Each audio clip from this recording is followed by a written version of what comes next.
Okay, good morning, welcome back to Upload TV, and thanks for joining The Average Golfer, and back at a familiar backdrop, although we've not been here for quite a while. So back at Clark's Golf Centre, Rainford, St Helens, and we're going to start doing some product testing. I've missed this bit, to be honest with you. It's been it's a good bit of fun. I always usually start this on a Monday morning, but bank holiday Monday, so Tuesday morning today. And we're going to have a look at a range of clubs that's fairly new, only been out a matter of weeks. It's from, there's my computer beeping off there, an email just come through. It's from Wilson. It's their D300 range. Now, I don't know about you, but I've watched a couple of reviews online that have already been posted from fellow golf YouTubers, and they seem pretty favourable, so it'll be interesting to see how this one goes. I've got the laptop on my knee for a reason, because I'm going to read you off some spec in terms of this club. FLX face technology. Minimises contact points between the thin face and the club head for maximum face flex upon impact.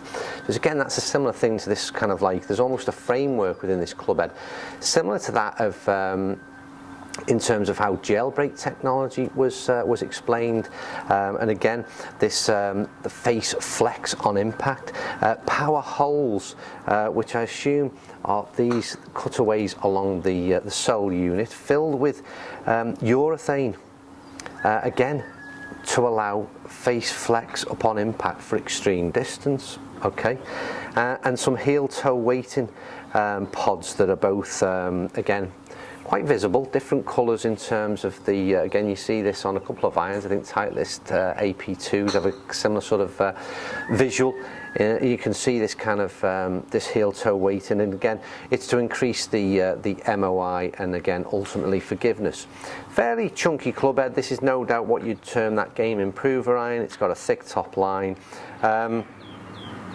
In terms of visuals, wouldn't be a club I would choose off the shelf, simply because again of how chunky it is, but in the way it's finished, in terms of the quality of the build, it looks very, very good. It's a bit of a chrome and again this kind of matte silver finish.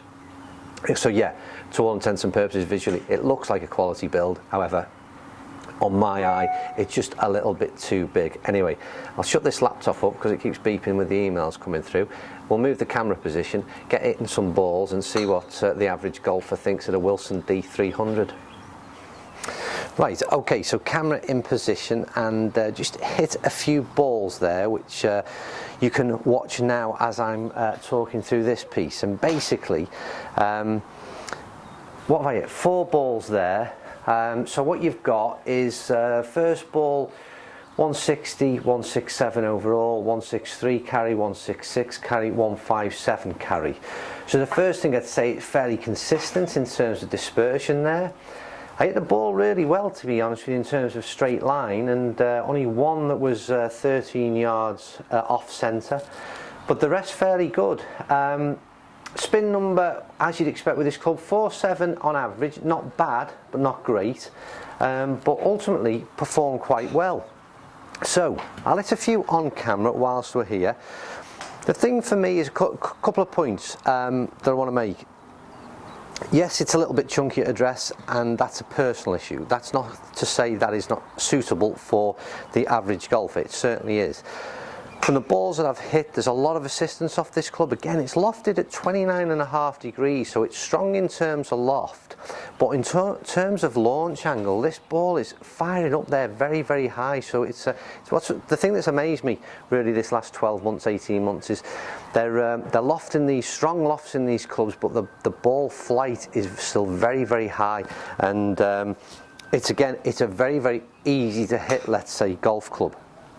So yeah, it's all about aesthetics for me, and there's a little bit too much offset. I feel as though at address the club just seems to be pointing left at all times for me. Now again, with somebody who's got a tendency to pull that ball already over to that left hand side, I'm not keen on that either, that sort of amount of offset that's on the club. I'll hit a few balls on camera, maybe at 2 or 3, and see if we can produce some shots that are pretty decent on camera. Struck the ball, like I said, fairly crisp on the ones that we just tested. Let's see if we can hit a few, like I said, on camera.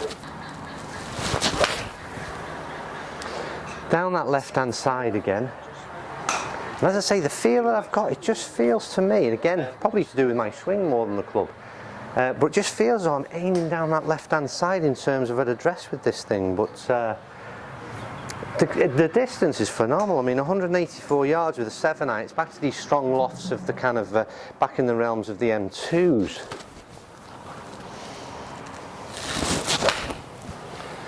That's better in terms of target line, I think. Again, the launch is incredible. Slightly out down the right-hand side, but I think we'd hit the green with that one. Again, quite a big difference. That was different in terms of dispersion, but first one maybe turned over a bit, and a slightly softer flight on the second ball. So 172. Let's hit one more and then we'll give our evaluation. Again, target line, I think, incredibly high. A good ball flight. You wouldn't want to play it in the wind, I don't think, but yeah, going to go about there. 176, spin 4-6. Look, evaluation is this, and I think we're going to do something slightly different in these reviews going forward. And it's a case of two questions. Would I buy this club, and will I buy this club? Now then, let's get straight to the point. Would I buy this club personally? No.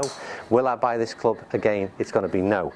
And I think that's the important assessment for me. We do a lot of reviews, and ultimately what it comes down to is, do I think there's enough change, improvement in a golf club that would persuade me to change from my current set?